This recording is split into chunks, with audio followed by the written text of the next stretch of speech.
Cold start on the Suburban. So I did a video the other day and it was 75 degrees. Today I do a video and it's 35, give or take a little bit. It's cold. So what we're gonna do is I got a package in for the Suburban. We're gonna get the Suburban up, get it up in the carport. Well, first we're gonna do some cleaning, kind of get rid of this stuff so we can get the Suburban up in here and we can start working on it. So let the Suburban warm up first for a little while we're cleaning this up, and then we'll get it up here.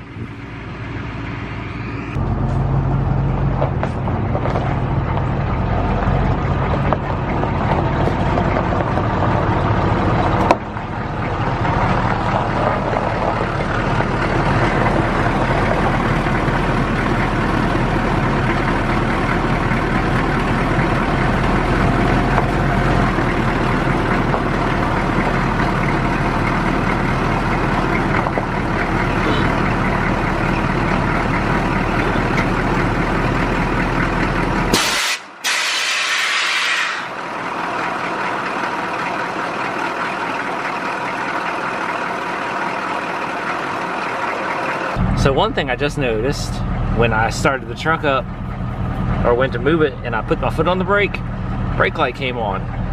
So, gonna have to address that. I don't think it's the emergency brake, because the emergency brake has been disconnected on this thing. So I think it might be low on brake fluid. So I'm gonna check that here in a minute too.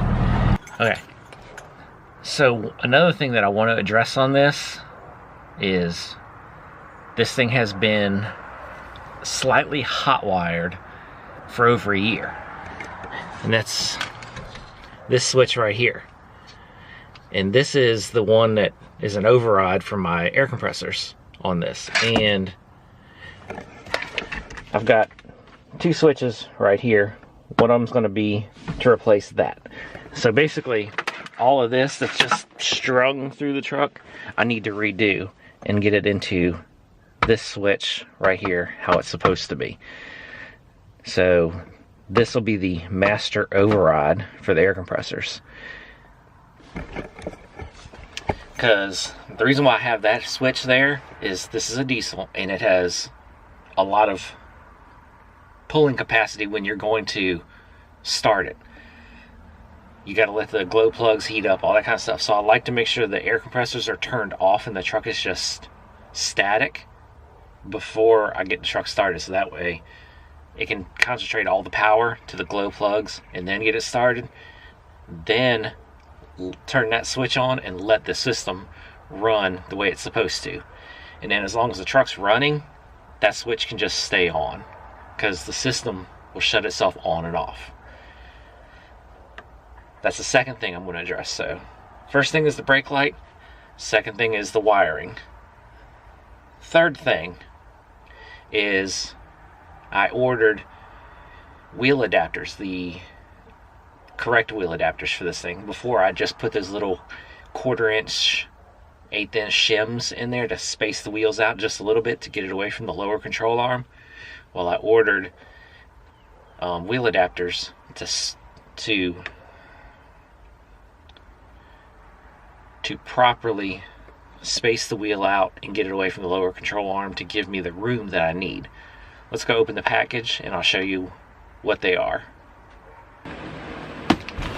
Alright, so here's the wheel spacers. Wheel adapters, my bad. So they are wider than what I wanted. I wanted to get only 1 inch, but nobody would make me 1 inch for this wheel pattern. So I had to go 1.5 inch. It should just barely still allow me to tuck the front tire. Because that front tire, when it's tucked, it's about 1.5 inches away from hitting the fender, which I'll go show you. Let's go see. And this is what I'm talking about right here, is you don't have much room in between the tire and the fender. So I might have to roll this edge right here, and if I do, that's fine. I'll order me a fender roller, because I want to get one anyways. So there's a big huge lip in there that might have to get rolled, not sure, but there is room there. So let's go ahead, yank these tires off, and then put the wheel adapters on and put the tires back on, and hopefully we have the room. And so here's the ones that we are getting rid of. Then we're putting these on in its place. The reason why I don't like these is when they space it out, you got less thread to hold the lugs on. With these, they bolt on here, then you bolt the wheel on here, so you're still having the good amount of lug to thread contact to hold everything on tight. And again, I use these all the time. I mean, I have them on my Jeep, so these things perfectly safe.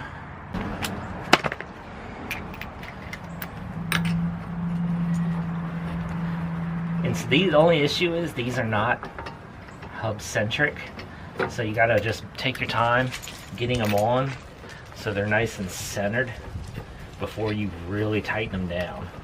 That's the only issue.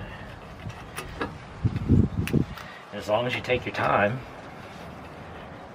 you're not gonna have a problem.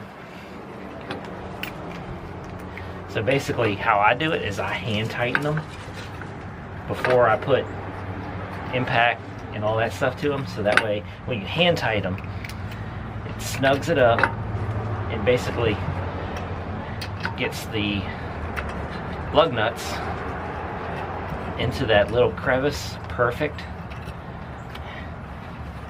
and gets them centered perfect. And then you just tighten them up.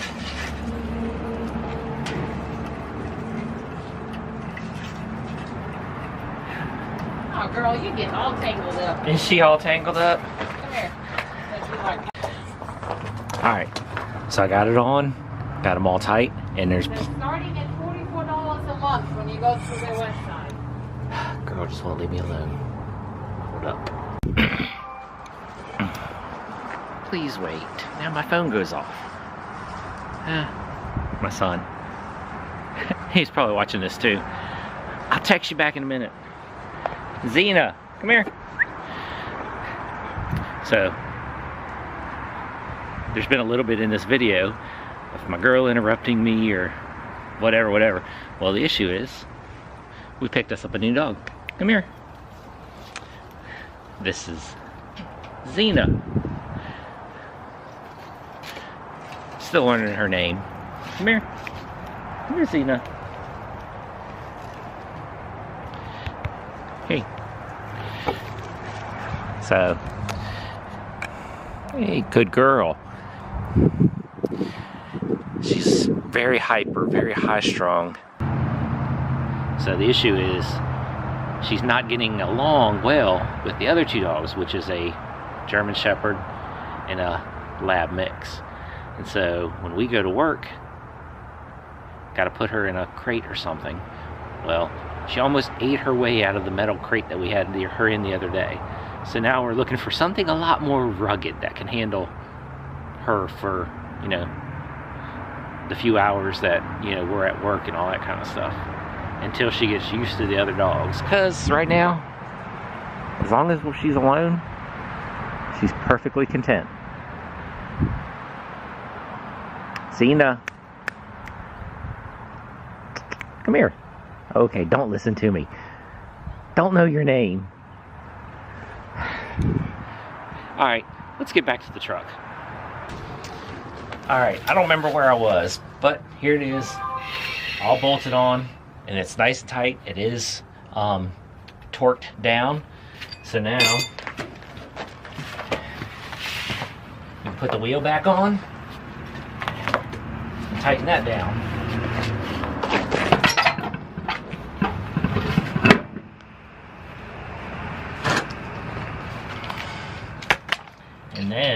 And there's plenty of lug for these, which I like. Of course, my son just texted me again.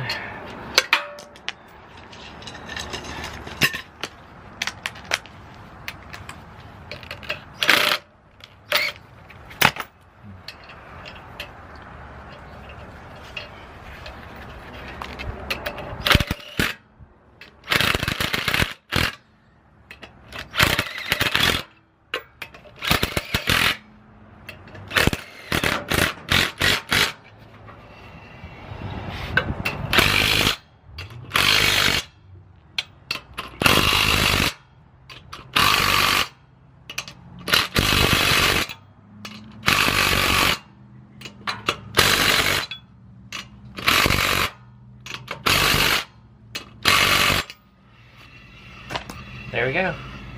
Now let's do the other one, and then we can drop it and see how close this tire is to the fender edge. Now let's see if I have the room when it drops.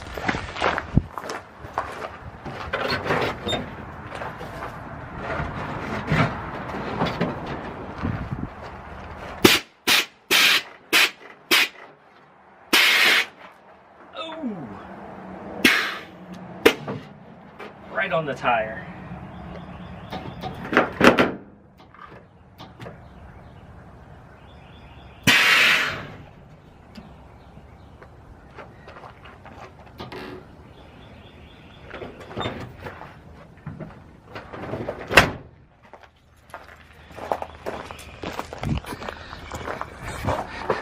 Well, you can see where it hit, so we definitely need to roll this center fender right there. All right, guess I'm gonna hit online and order a fender roller for this thing, and hopefully the next project car. All right, we're on to day 2 of this. I had to take a little break yesterday, so wanted to play with the dogs, you know, wanted to kind of goof off. So now let's check the brake fluid. My only thing is, you know, brake light came on. This isn't modern, this is an 86. So I really don't see like any sensors. I see a rat's nest.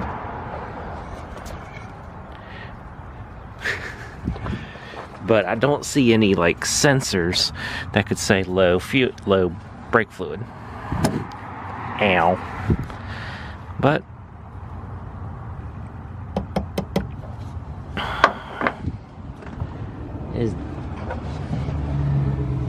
oh shit.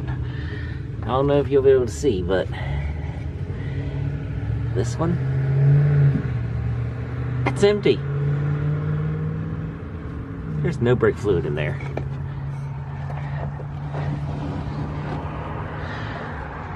Well, that sucks. Well, since that's low, I guess I'm going to be doing a complete brake flush on this, because I might have to bleed the brakes, do all that kind of stuff, and since I'm doing it, I might as well bleed everything, get all the old brake fluid out, and get nice, fresh, clean through the whole system. So, well, that kind of sucks, but hey, oh well.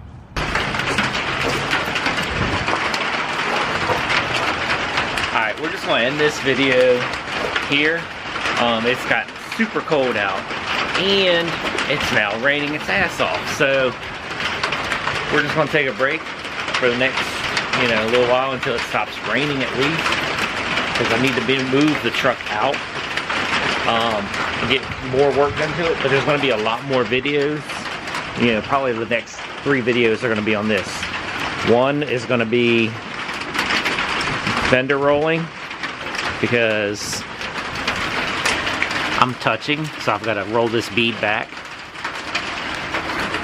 And then we've got to get the rear brakes bled, because when the master cylinder went dry, no rear brakes. Plus, we're gonna do a complete interior gut in this thing and completely redo the whole interior. Clean it out, get the carpet fixed up, get it wired up, and get a couple things done. So we probably got about 3 videos that are gonna go on this real soon. And then after that, there might be another vehicle coming. So who knows? Alright, catch you in the next video.